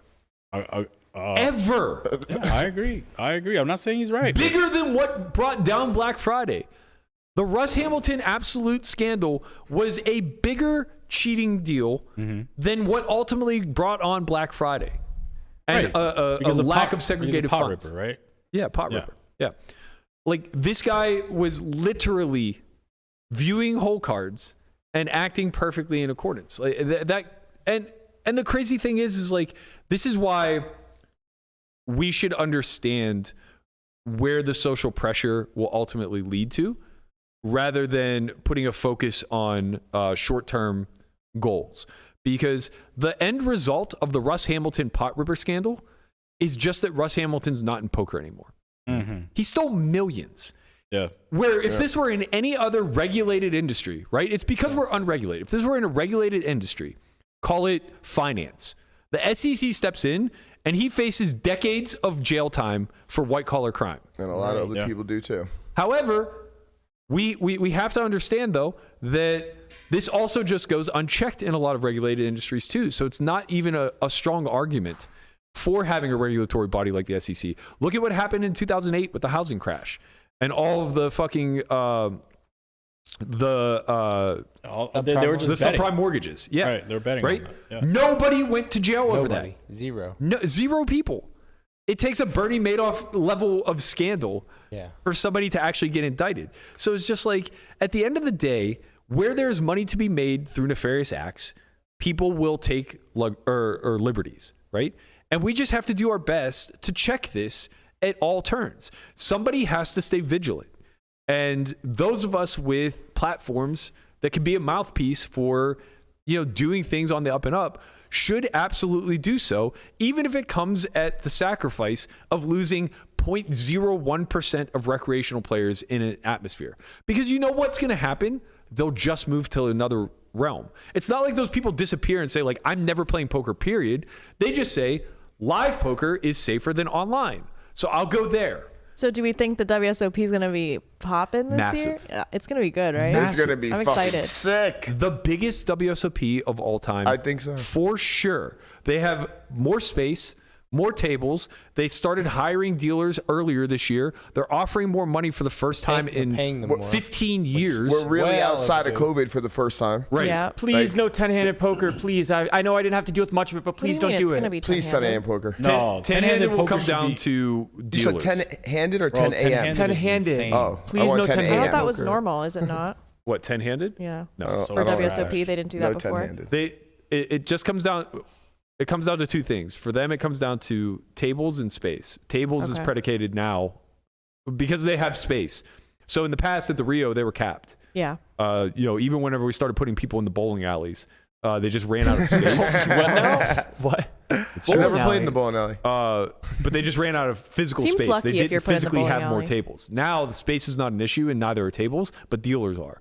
So if they don't have enough staff to deal, then we're just going to be forced to go 10-handed because it reduces the amount of Yeah. tables total. Were you there on Planet Hollywood when we went 11-handed to start day 2? No, I heard about it. I was there, bro. That shit was insane. It's crazy that anybody would ever make a I call. remember I had sevens. I remember the poker room manager there. He was an absolute dolt. Bro, I had sevens under the gun, 11-handed. I did not know what to do. I honestly, I think if you're playing 11-handed, the idea is that like under the gun just doesn't exist. You have a 0% frequency that's outside of kings and aces. Yeah. Yeah. How do you I even fold? fit 11 people at a table? What do you mean, man? We used to play 11-handed in Niagara Falls. Rubbing That legs Falls, at dude. people. Yeah, that back table that had the ceramic racetrack rail. Yeah. It was an 11-handed table. It was? Yeah. Sounds like it was a bigger table though. It was slightly bigger, yeah. Yeah, imagine trying to like that. cram 11 people into stud tables. Because like tournament tables are smaller. They're like somewhere in between a normal table and a stud table. Landon solver broke. He's like, Bro, what can is we just happening? play 8-handed poker for the rest of our lives, please? Just He's gonna 8-handed short tournaments, circuit. 6-handed cash. Leave it at that. No one wants to play 9-handed poker. No one wants to play No one- 400 big Recreationals blind, absolutely 11-handed want to play poker? 9-handed Yeah. poker. Yes, no that one part wants is to play 11-handed poker. No, but recreationals absolutely want to play 9 Yeah. and they're justified to do so. Why? I think Because they get to Bellagio- play tighter. Yeah. I think it Bellagio is- did a nice happy medium where everything's 8-handed. 8-handed poker. 8-handed's fine. Yeah, it's just like, okay. The Recs are happy. and- Six-handed poker. and we're happy. Comfortable and they're- yeah. The only problem That's with gonna be really 8-handed bad. 4 poker, max tables. the only problem with 8-handed poker is Rex often will quit games that are 6 or less. And Yeah. it gets to 6 or less much faster. Yeah. That's because it's Very non-traditional, right? Because most people that are playing like recreationally have had more of a upbringing in poker where it's been 9-handed No, plus. it's because most recreational players are trying to flop sets. you flop set 6-handed. Yeah, but you have to play a bunch of other fucking hands in order to do so. You could also make straights and flushes 6-handed. Bro, I know pros that don't straight want to play flushes. short. How I about agree, that? 100%, man. When I used to grind the Bellagio 10-20, every single time we would have a feeder table that got down to 6, they would quit. and Yeah, they would that's- just list themselves. Call him out. I played Wow. when I played Aria last week. I only played 4-handed and 5-handed for 20 minutes and 3-handed. It was amazing. Yeah, for you, Amazing. it's not a good experience for gotta cater everybody. to the- There's a reason why you only played for 40 minutes, buddy. And how many buy-ins I did you played for a win? long time. I waited for Chewy to get second. No, I'm saying there's a reason the game didn't exist longer. It should. For you, Just play. Just play. So much to learn. yeah, Play. just do everything that caters to my skill Eight-handed. set as a I literally professional. I said 8-handed. You should give them a third card. You Yeah. should give them 9 bigs. Or you play with one card. Clearly not. That didn't work out very well. They get no bigs. Wow. They get no bigs. No more bigs for anyone. I'm done. No one gets any more money from the collective. The fact of the matter is, at the end of the day, what needs to be acknowledged is that shorthanded poker is very, very, very bad for recreationals, right? And that's not to say that we shouldn't have shorthanded formats. It's not to say that recreationals shouldn't try their hands at it. It's just that recreationals across the board are generally going to be too tight. And you cannot be too tight in a 6-handed format. Yeah. Right? You're just getting absolutely pummeled. So for them, it's really good to be able to just like be patient and fold those extra 3 hands in orbit. And that's okay. Like that's a very easy sacrifice for us as professionals to make. Like, okay, fine. We will play your format, right? As long as you agree to join us day in and day out. That seems quite reasonable. It's a fair compromise, especially in an MTT format where it's like they're getting punished so hard by playing tight already that like how much more do you want to scalp them? You know, let them live. And they do show up for the 6 max. There's something to be said about just having them show up and keep the games going more often. Yeah. Like, they keep the games going. Like if you wipe them out, it doesn't matter if you're the strongest pro. Like the other pros won't play you eventually, and then there's no game. Yeah, I agree with that. And honestly, like live poker is, I'm so bullish on live poker, especially live tournament poker, man. It is in the midst of. They'll get me in the summer. I say it's a boom every fucking year. Every year, I'm just like live tournament poker is fucking booming. It's I've been the saying this fucking since like best. 2012. Yeah. It's the fucking best thing ever. It's so goddamn easy to acquire new talent. Not even talent. Talent's the wrong word. To acquire new interest, right? There are so many break even and losing shit regs in tournament poker. And sorry, I don't mean to use an inflammatory term. come on, Like, man. Yeah, you're being mean. well, I mean, Yeah, like, what the fuck, man? Yeah, I'm well, right you're here. insulting. I'm a shit rag and you're insulting me. Well, no, I mean, this is the Me thing. and Like, Conrad markup, are out there in the streets shit ragging it up, and Mark you up are being every really single day of our belittling. lives. We are shit ragging We it are up. king it's a and term queen of shit rag endearment. out Don't here. worry. and It's a you are term of mean. endearment. Day, You're a bad guy. I feel like, Bad I guy honest to is- God, I This feel like Matt using the word Berkey. grinder is more insulting than shit reg. Bad guy Berkey. It's not. Because let me speak. I'm going with. Let me speak as to grinding's why pretty I bad. think it's worse. Here's why I think it's worse. When I say shit reg, there are people who grind day in and day out that say like, I know exactly who he's talking about, and they disqualify themselves as being one. They say like, he doesn't mean me. He means like these other 6 people that I play with. When I say grinder, they just go, fuck, man. That's me. I'm putting in fucking $150, $500 Respect binds a your year. grind. But you're not in. Shit reg sounds more insulting mean. than grinder. Yeah, And- but they but can, it's- but but we call everybody ourselves who's shit listening regs, can so say I to don't know. themselves, I'm not the shit reg. But we say we are the shit regs, and Just we're Just because speaking. you're self-aware doesn't We're make it my speaking. problem. We're speaking for the shit regs and saying That just doesn't make it my issue. Thanks for insulting me, Berkey. Won't be liking this episode. yeah. See, look at this. This guy's so belittling. He's lying. He already liked it. This is the thing. This is the thing with tournaments. Because there are stables and because there's markup, there's a large collective of pros that are break even, slightly losing, slightly winning, that get to play all the buy-ins. So that keeps the economy going because there's infinite money. Whereas like in cash games, one, because there's not like a large pool of stables for cash game, there's not people buying pieces at markup for cash games. And there's these private games now that have moved on, like have segregated a section of the market. The cash game market and the tournament market is just like one is booming and the other one is not. Yeah. It goes beyond that too. I think that the barrier of entry is so incredibly low. So financially, to what you're speaking to, yes, you're absolutely correct. Like getting financed to play a very high volume schedule and high value schedule is very easy In tournaments. But also, it doesn't take that much to differentiate yourself from break even to slightly winning, because there are so many, like the collection of people who think that they have a shot that are actually like minus 10% to minus 50% ROI is so vast. And the beauty of tournament poker is that the variance is so incredibly high in the short term that nobody has any idea if they're plus or minus ROI, with the exception of the extremes, right? Like there's a small subset of people that have been doing it for a long time professionally and are profiting that 100% know that they have a win rate in most fields, and they can guesstimate what that win rate is, somewhere between 20% ROI and hundreds of percent of ROI, depending on how soft. But the fields are so large and the variance is so high that all you have to do in some regard is like keep showing up. There are a lot of people with like a positive ROI lifetime in WPTs that are 100% losing in theory. You got to talk about Darren Elias like that. Darren, I'm fucking with Darren you. could lose in WPTs over 6 lifetimes. He could lose for the next 10 years. He's still winning for us. He can lose for the next lifetime. Yeah, he couldn't. He legitimately could not lose in WPT fields over 6 lifetimes. It's just not feasible. But there are a handful of guys that come to mind that have like multiple WPT final tables that for sure do not have win rates in those fields. Rambling names. No, I'm fucking with you. You can try. 100K views, we start dropping names. We got a list, everybody, of people that Matt does not think is good enough at poker to final table these tournaments. They're recreationals, man. This isn't like a hot topic.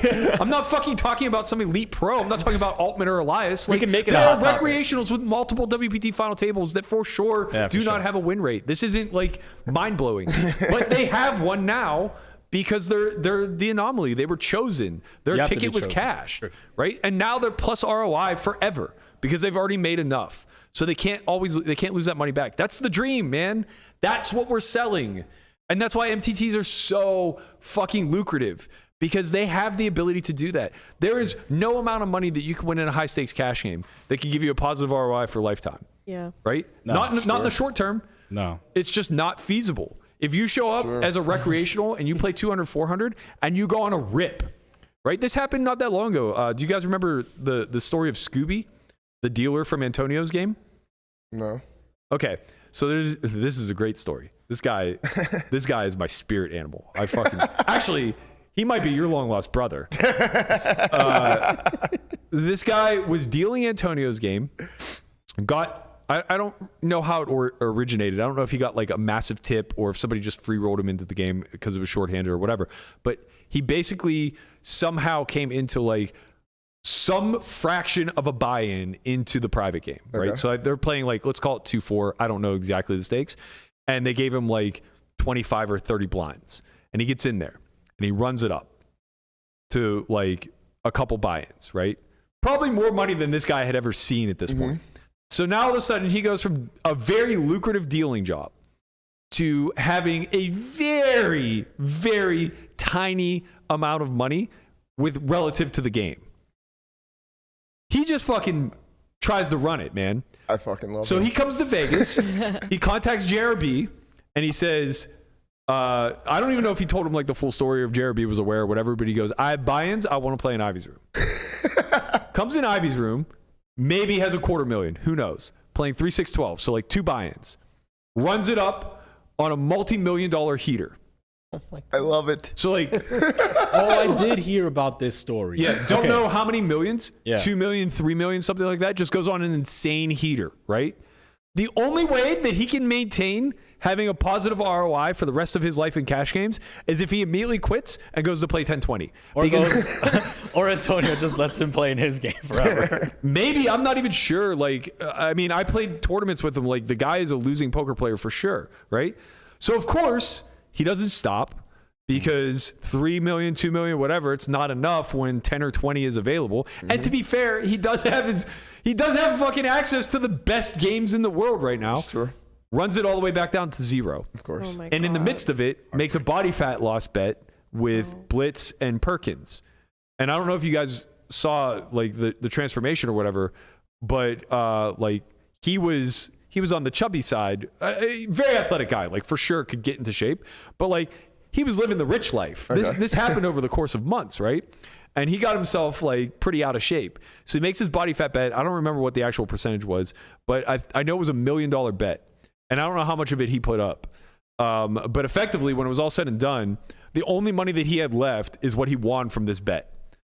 So it was like, some percentage of $1 million basically was what he had remaining. And I don't know if he went back to dealing or like what his story is now. There's no real public follow-up. But like that's an example of there is no amount of short-term gain that you can possess in cash games that won't be corrected long-term by variance and just, your negative EV edge, right? But in tournaments, when you win 800 buy-ins in the main event, it's impossible to not have an ROI in the main event. You only get to play the tournament once a year. You don't have to live to 800. You can't play it 800 times, right? Depends on who you are, I guess. To be fair, though, a lot of people who bank big in tournaments will go and punt it in cash games. Yes, please. for sure. This is true. So for this WPT, where first is $1 million and it's a $3,500 buy-in, first place is 286 buy-ins.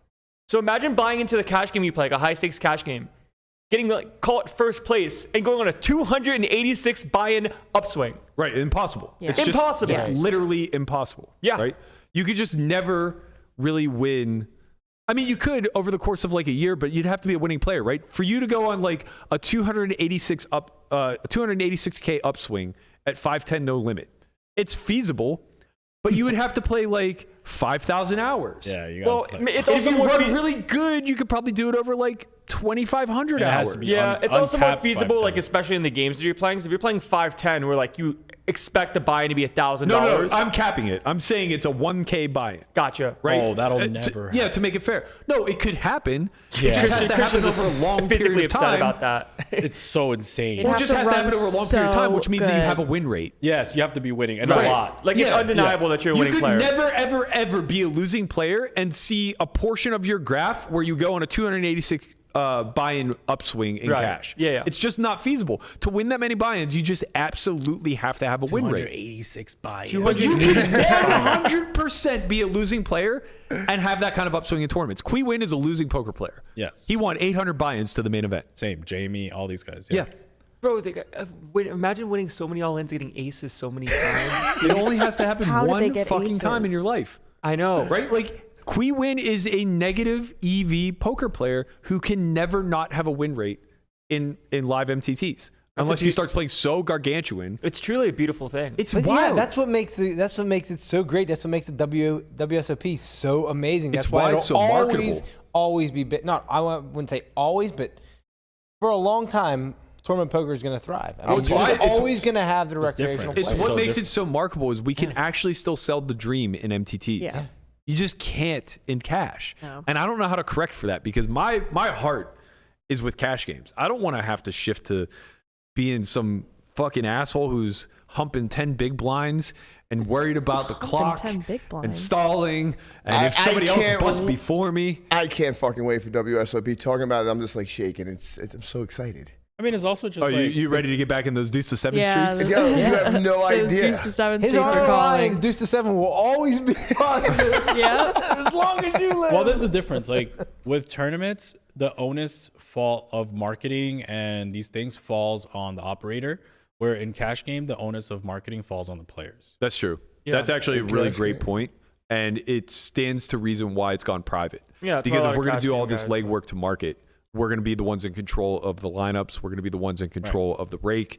We're going to be the ones in control of, basically who profits. Right. So if you want good games, you have to be the one promoting the games. Right. You have to be the ones catering to the players and not being an asshole. It's also kind of different, right, for cash? Because Very for true. cash games, like good cash games, whatever, like you advertise those games kind of like in a small little community with a recreational player kind of being the highlight. Where like for tournaments, it's like, Yeah, sort of. this great player is playing X, Y, and Z. But for cash, it's like, why do you want a good player in my Well, for tournament? Sort of. You tournaments, just- it's the you first just- the money. place is Yeah, it's the money up top for- 150K It's not- plus. it doesn't have to be like that. It's just simply if you're in a game with recreational players, like you have to do everything in your power for them to come back and have an enjoyable experience with you. You just have to be that person. You have to be the fun person. Right. Conrad's the fun person. Right. Like Conrad does there's a fair amount of Bellagio players that do a good job, and there's a fair amount that don't. And like whatever, it is what it is. But like if you want people to keep coming back, like you just have to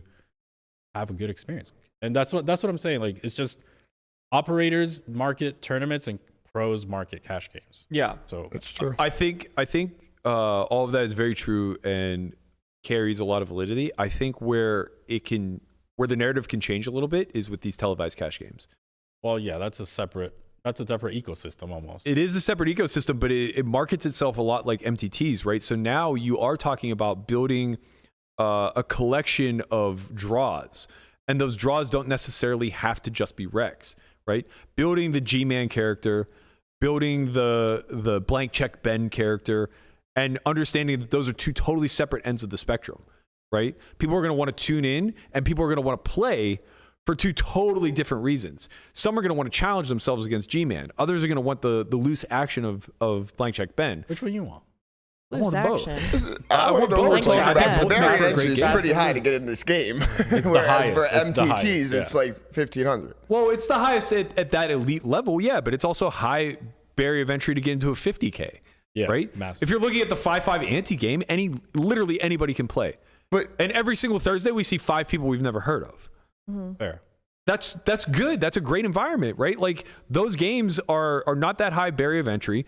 They promote cash at a scale at which it's not bot versus bot, solver versus That solver is type true. of mentality. That is definitely true. And it does curate this environment that cash games are alive and well because they fucking are when you curate them correctly. Yep. You just have to curate your environment and everything is popping. Life And- is good. And the thing is that I think there are a lot of really polished professionals who bust their ass and become very scrutinized in the micro analysis of this game that are just like feeling shut out and obsolete when it comes to the environment because they don't offer any value to it.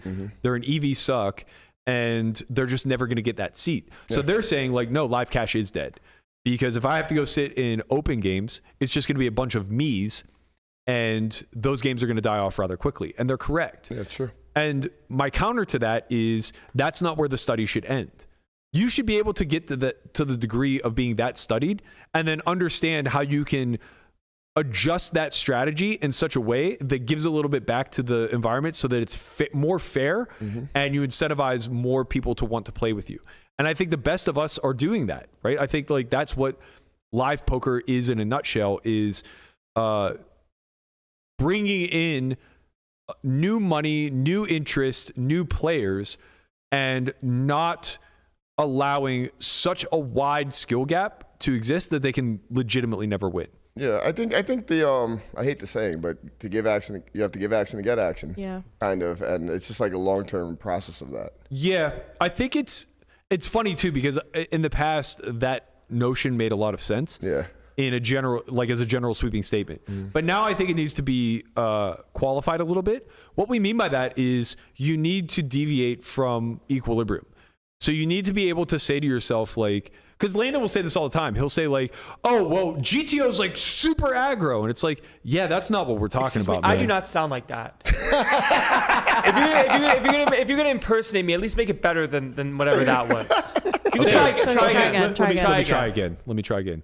What do you mean? Yes. GTO is super aggressive. That's it. All I do is bet and raise. I'm action, baby. How do they have aces? That was better. I'm action. I'm the action. Just play. Just play. Just three-handed. More quads.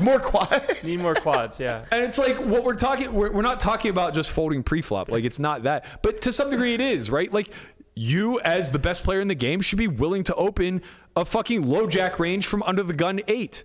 Like what are you giving up, man? I do that now. Okay, I did not prior. I'm not attacking you. Fucking relax. He's a shit-rag. He's a shit-rag. I'm personally Are you attacked right I now. fucking Like, love it. I feel a little bit attacked. no, he's coming after all the shit rags. I'm feeling attacked right now. They're my friends. like, Hey, Yeah, leave I us mean- shit regs out Yeah, of leave it. my friends alone. Yeah, you're right. I should save that term for Shitregs people. give action. I should save that term We're for not people that nitregs. actually deserve it, because the true shitregs are the ones that seed hop, the ones that like play pre-flop equilibrium strategies or tighter, the ones that like point out whenever somebody bad has a candidate they shouldn't have. Yeah. Like that's the true definition of a shitreg. But I like to call them creatures instead, borrowing a term from Christian. That was a funny term. That was We a funny haven't term. used that one in a while. It has that been a was while good. since we brought up creatures.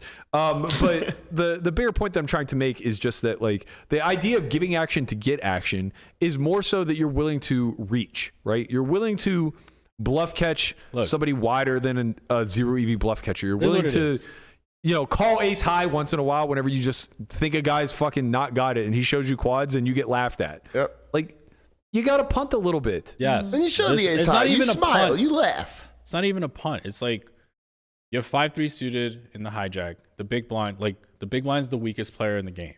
And like, so you open because you want to play against this person. Yes, it's a slightly negative EV open, but like you're probably going to win the pot in an unfair amount of time versus this one player in the big blind. And then you catch like not a great flop, but then you see bet and then the person calls. And then you just like run it. You just run the bluff, the triple barrel. And then when he calls you, you table your hand, but you act as if this is a normal thing you do every single day. Instead of saying like, oh, I just had a candidate. No, you just table your just hand, table it. you Yeah. don't Time I laugh, open and this is wider. very normal. Yeah. And then that guy in the big blind is going to look at you and he's going to be like, he's one of us. And then you're happy. He's happy to play with you forever. And he's, then- and he's thinking, now I got to read on this Yeah, guy. yeah, yeah. It's true. I like how you use a different voice. So, for it. yeah, I played a he's game the Southern. other day with Limitless, and Texan. by all accounts, he's playing relatively well. But he opened ace-3 off from the hijack, and then ran it on a 3-club board where he had the 3 of clubs, and just got called by better and tabled it. He got called by ace-jack no club on a queen-jack XXX board. For 3. Wrong. And he just tables it and loses and smiles. And Bobby Baldwin, who's like playing tighter than anything I've ever seen in the world, goes like, I want this guy in every game. And I'm just like, Jesus Christ. He's the only one here winning. Fucking great. It's just like, You see, it works, Berkey. It works. For sure. like you have to tell me. Like, I fucking don't know. But it's just Smile, like, laugh, lip lock. You're giving away the secrets right now, Matt. I'm just saying it's like so obviously apparent. It's not like he constructed it that way. Like he's V-pipping 30%. Just so happened. No, I'm just saying, like, like in general, like he's over V-pipping from every single spot, but nobody at the table is going to do a damn thing about it except maybe me. And he just has it whenever he plays against me because that's what you do whenever there's a big disparity between a couple of guys in the game and the field. You know, it's like there are a lot of soft skills to live poker that just don't translate to online because in online it's not protected, right? In online, you play X million hands in a year. it's not even just that you play X million hands a year. It's that it's not a cooperative environment in the same way that live is. You don't have to look people in the face. You don't have to deal with the interpersonal relationships that's going on. And you do have to take that mindset that Lynn kind of spoke about where it's a dog eat dog world. And, if you all think you're being cheated, then you're now heavily incentivized to cheat. If you at all think your environment is super studied, then you're heavily incentivized to study. If you think everybody at the table is playing a perfect GTO strategy, then you better find a way to play a perfect GTO strategy. It sounds like you should just leave the game. Or leave the game. But like I'm done making arguments as to why online should die. That was the conclusion. But it to should that. die. Yeah. Go to Wrap it all Bellagio. up. Go to Bellagio. Come sit live. Oh, that's All right, let's funny. end on a little bit of a lighter note as my old man fist waving at the clouds. Get off my lawn. I'm Matt Berkey. I remember when poker was invented. Is that a good impression? I am poker, yeah. I remember when they started playing poker with sticks and rocks. Fuck up, Melissa. That was a good impression. Yeah, that sounds goddamn exactly show to like do. him. Oh, mine is dying. The 25K Etched on heads stone up tablets. has concluded. The GOAT, Darren Elias, who disposed early of our young child of the sim, Landon Tice, made it to the finals. He, however, lost to a greater GOAT, Wow. the one and only Chino Rheem. I told you it was Chino's time. Chin called it. Like, I Chin, said you it's should have put Chino's money on time. it. I should have put money on You it. should have. You should I was have like, done a Chino, bracket. he's gonna You're like, run. I want Chino to win the whole thing, and he did. I just think Chino's good for poker when he pays. when he pays. He was able to take it down for 400K. Darren got second place for 200, I think. Yep. Yeah. Third was Isaac Kempton Venom for 100K. Did you guys see his interview? Yeah, he's awesome. He goes, it was so funny. He's like, I fucking don't know if you awesome. guys heard of this, but Ali or Simovic, cheater. He said that. Yeah. That I didn't see. I just It is saw the okay, one where he hold was on, like, no. "Oh, I'm the best." It was the same interview. Did Oh, you guys see wow. Bill Klein's interview? That was No. great. Where he says, he goes, what do you like about Heads Up? And he goes, well, I like that my nipples get hard when I win. He did say that. He did Jeff say Platt's that. just stunned. What a Like, Bill fucking is legend. the fucking best, man. What a legend, bro. He's the absolute best. Like, honestly, like he's everything that's right with people who have made it on their own. You know what I mean? Like, he does a great job of just like being very friendly and warm. Like, I've never felt like I didn't belong when I'm around Bill Klein. And I've been around a lot of wealthy people who make you feel that way. Like, sorry, bro, you don't belong in our league. We're only here because you are good at a game that we enjoy. Bill's never, ever, ever made me feel like out of place in any way, shape, or form. He's very jovial. He's very easy to talk to. And then at the same time, like, he's just having a blast because not only does the money not matter to him, but it literally is not a byproduct of what he's doing. He's donating whether he wins or loses. Yeah. He should sponsor the podcast for sure. I love him. Sponsored by Bill Klein. He just And the absolutely nipple rub. left Jeff Platt speechless. He's like, my what? nipples get hard. What do you Jeff's say like, to that? he's like, He literally ended the interview. okay, well, anyway. I guess we know which way Berkey's voting on Smash or Pass on Bill Klein. Oh man, no, I'm sorry, but Come on. his Gilf. image is bad. Gilf What did Klein. Bill Klein do? Like, how did he get so rich? That's a good question. I'm not sure. Let's I actually don't know his him on the backstory. podcast. Yeah, it would be kind of fascinating to get to the roots of how a guy like that accrues Open his invitation for Bill Bill Klein Klein. gets the open invitation. yeah, for sure. Yep. wealth. Yeah, What do we even feed him? Anytime he wants. Ryan, that's you, man. he sounds like a prime candidate to play Smash or Pass with, though. Oh my god, it'd be so Did you funny. say Smash or Pass where like everybody has hard nipples? Yes. Speaking to Smash or Pass, though, we do have a segment that we had prepared for Friday, but thanks to Cox Internet Service, go fuck yourselves, throttling us, we weren't able to run it. So we're going to run it today.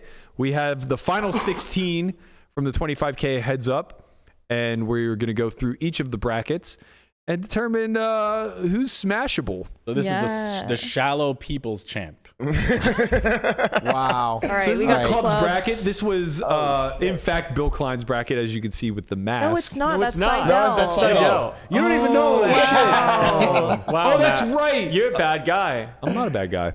Why did we pick a masked version of him? Well, this was just, I used the. Oh, you used the actual yeah, photos yeah. from. I see. Okay, so run us through who is left to right. So we have Darren, Darena Elias. Darren, huh? We have Nakamura, Eric Seidel, Erica Seidel. Erica Seidel, and Danielle Negreanu. Yo, straight up, I would be running away. Oh, that's not I don't know, I was trying to figure out who it was. That's Okay, but Negreanu? Nakamura's giving like Daria vibes, kind of. Yeah, I Daria? can see a little emo vibe coming off. Dario of was the one that looked at the volleyball every time. It was like that Yeah. cartoon. Yeah. Bro, I don't know. I can't do it, man. Nah. That's Mama Joe. I guess if you have. Wait, so Yeah, you're That's right. Mama Joe. You're 100% So we gotta right. pick the winner. Two? You gotta pick the winner. So gotta pick here, two. we'll do No, it this just way. pick the hottest one. Oh, okay. Sure. All right. All right. Well, Danielle Negreanu, it looks like you Yeah, moved it. Danielle. I guess. I think this is a compliment to both Daniel and Darren, but they are hideous females. There's not a lot of good options up there. No, yeah. I guess I I'll would take go with Seidel Darren- just because the Darren, mask huh? is covering enough that Yeah. it's like a Darren bag is the winner almost. for me on that one. I mean, maybe under the mask is just beauty. It could Yeah. be, yeah. Yeah, it It's could just be. beauty It's under the mystery. mask. Yeah. All right, we vetoed the club's bracket. All right, clubs bracket. Sorry. On to We're the passing next on one. the club's bracket. All right. Complete pass. Pass on all of clubs. Okay, we're getting better. We're getting a little better. Sheena Rheem. Looking cute. She actually looks like a woman. Oh, Bill, no. God damn, Bill. Oh, no. Bill, You couldn't even get rid of Bill's mustache? Oh, my God. Oh, Don't blame her. It's the Well, filter, Melissa man. made my picture. She didn't get rid of the mustache. it Yeah, I was don't know not who this my chick fault. is in third. Like, who is I this? have no That idea. is Scott Ball, I think. No, it's Jake Daniels. Oh, Jake Daniels. Oh, Jake Daniels. That's right. That's Jake Daniels. People think this bracket's hot. The And people who's the like the fourth one? diamonds brackets. Yeah. I mean, the fourth is who is that? Yo, Jake Daniels kind of looks like his girlfriend. Is it proving the theory? There's a thing, bro. We've It's talked proving the about this theory. before. Where like people couples date, like meld into one people another. date people that they look like. Yeah. That's what they said about That Brian. Brian That's a fact. That's a fact. That's everyone crazy. said- Homogeny. Yeah, everybody said Brian that. Everybody's Michelle, attracted to homogeny. Andy Loren. I really need to find out who that fourth person. I think Chino kind of looks a little bit like Lucy Liu. Chino looks like the girl I'm Cute. dating now. Yeah, he looks good. looks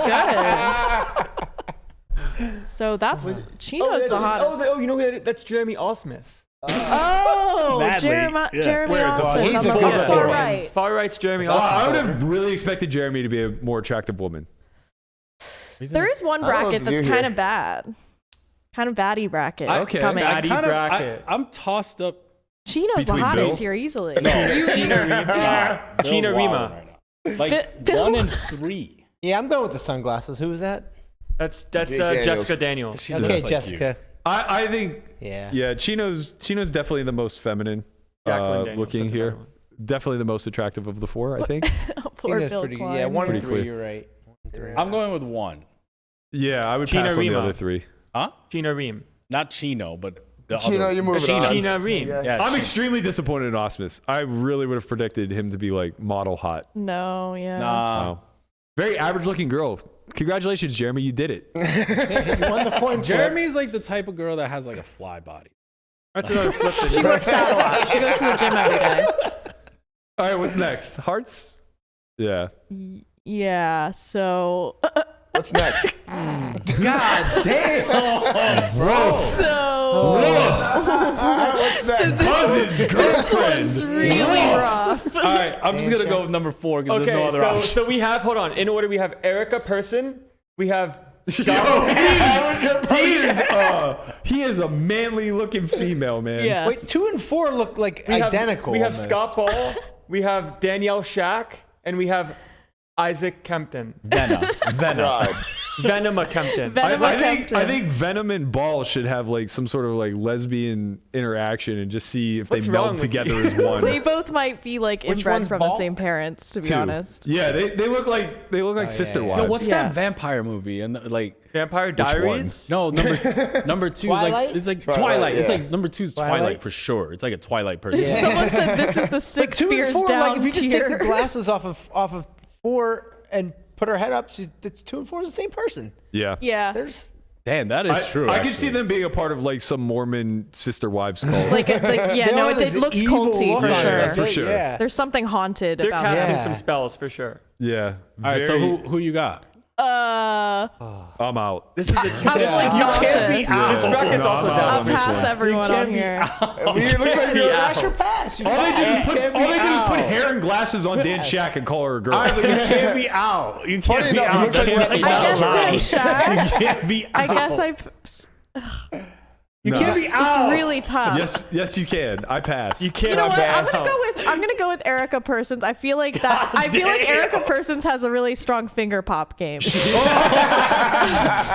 Yes. Erica Persons looked like she just had like infinite work done and is Yeah. in like her mid to late 50s. Definitely a lesbo. Yeah, definitely can't come to grips with aging. We just hit sit out. I don't know if this isn't defamation of character, is it? No, man, this is not even the same person. They're different people. Altered. Next bracket. All right, next Sit one out. is the cute bracket. I All right, have this to is the say. baddie Best for bracket. last. Oh, yeah. Okay, now we're gone. There's some looks in this one. I already know Foxes. who Brian wants. Like, You already know who I want? yeah, of course, looks just like you. Like The Take far a guess. right. The one that looks like a school teacher. It's far right. 4? Of course. Shannon Shore is a beautiful woman. Is that number 2? Yeah, Yeah. two it is. Shannon is Yeah. absolutely gorgeous. Yeah. Ask Brian which one he wants. Well, no, he's the one that looked like me. So that No, Okay, no, no. so- I'm on Shannon here. Okay, so let's start. Yeah, We have- Shannon- Don't even have to Shannon's- change the first Listen, name. that So, first unisex. one, Who- that okay, first guess one who- looks like she'll fuck the Who do you shit think's- out of Who you. do you think is number one? Who do you think is number one? Number 1? Guess who that person Guess is. who that is? That's Noel's 7. That's Sean Winter, yeah. Yeah. Sean Winter, Shannon Shore, Alex Foxon, and Justin Young. This is a hot bracket. They Oh, look that's cute. Justin Young. Baddies. I want to take home. Justin. I want to. I mean, Foxen looks like somebody dressed up a football Okay, player. Foxen looks like a little butch, A little butch. you know, but hot. Foxen woman. looks like Question mark? Foxen looks like his character would actually manhandle Erica Parsons' character. No, Erica Parsons is finger popping Foxen, Lady Foxen, all day. So the filter couldn't get Bill Klein's mustache off, but it got all of Justin Young's giant beard off. That's because it knows what it's looking for. I guess. Sean yeah. Winter and Shannon Shore as women look like movie stars. Like they look beautiful. If you mean Congratulations, movie stars, guys. you mean Sean Winter looks like a porn star, then sure. That's what I'm trying to say. You Like, wish. I want to take They make home movies. number 1 for a night, but I want to marry number 4. They're gorgeous. Four. What about Shannon? I'm sorry, Justin. You look like Justine the Young. Real Housewives of New Jersey. Yeah, that's true. That's very 110%. true. I like No, Shannon's gorgeous, and Sean Winters looks like Gorgeous. he's or she's a part of some like stepsister porn. Sean Winter looks like he might bully me, like as a woman. You're kinda a into little it? bit. Yeah. Yeah. Female Shannon definitely has the resting bitch face eyes, though, too. And you're into that. Just what it is. My mom would like me to take home number 4. That's for sure. This isn't about your mom right now. This isn't about your mom. This is about you. No, I Yeah. understand. Shannon does look a bit like Liv Brie there, actually. Someone said that. And I can't I could believe see you that a little passed on an entire bracket. I passed on 2 entire there were brackets. two that were really rough. Where he's like, nah, sit out. Okay, Sit so off. who's number 1? Shannon. Shannon. Shannon. Yeah, Sure. Shannon wins. Hottest Shannon woman. wins it all. And then Shauna Winters. Shauna Winters. Shauna, And yeah. Shannon's like a what? I kind Androgynous? of am the word into for- female Foxen. I would have just went with Female gender Foxen. neutral. Yeah, I'm kind of into female Foxen. No, she got some weird fantasy, bro. Yeah, she wasn't I'm getting a like little gay. flipped around I by a mean, girl with tits. She's you a know. little bit like on the other side, I'm bro. a little gay. You're gonna have a rainbow in your Twitter account later No. tonight. Maybe. It's a little rainbow, like. Rainbow Oh, sometimes. man. All right, that Depends on was fun. That's gonna wrap, I think, for today. What else do you want to It's talk just about? getting Getting so fun. I mean, I always gotta get to nerd. the gym. What else we got? No, that's all. Literally, that's what all- else do we have? That's all we got. We need We some don't more have anything tweets from Loren Roberts. I mean, Yeah, we could talk it's about true. how Melissa's a bad friend, but that's probably. Nah, we don't want to get into our bad friendness. It's fine. No. Slanderous. You'll be hearing from my lawyers. Sure. Wait, so what are we doing this week? So the rest of this week's schedule is going to look like live again tomorrow around the same time. Wednesday, we're going to be dark, and we're going to film an interview Wednesday evening with Adam22 from the No Jumper podcast. Ooh. Be sure to look for that. We'll probably release it sometime Thursday afternoon. My best guess would be around 4 p.m. Friday, we are going to be dark again as we're running the Poker Out Loud Academy all of this week. And we are going to then be back full swing of things next week, May 2nd, starting Monday. 5 days a week, as you have come to expect in the When past. are we gonna have those August dates for people? Because people are asking. I'll release have them it by after Monday. Yeah. Monday? Yeah. I almost released them tuned too for soon. I that. forgot we had that trip to Tennessee Yeah. with all our high school friends. Right. So it won't be the 9th to the 13th. Right. It won't Definitely be those won't days, be but that it'll week. be. Yeah, I just have to check and see when Florida's WPT schedule is and build around it, basically, but shouldn't be that difficult. We do have a new episode of Poker Out Loud out today. I meant to have the winner up from last week's Hand of the Week. Forgot to get to that, so we'll do that tomorrow for sure, as well as tease the new episode of Poker Out Loud. Or There were some wild hands I saw it this morning. yeah, there were some wild hands last week too. You and I played a real fucked up one where I cowered. You get me back. You get me back. Yeah, such is the case. A lot of things popping off though. Played a bunch of live at the bike last week. They're gonna finally go live this Friday, so we'll talk about that coming into next week, I'm sure. But yeah, stay tuned. We're gonna keep following the allegations as best we can and keep you up to date on all things Solve for Why. Thank you guys so much for tuning in. We'll be back same time tomorrow. Peace. Peace. Later. But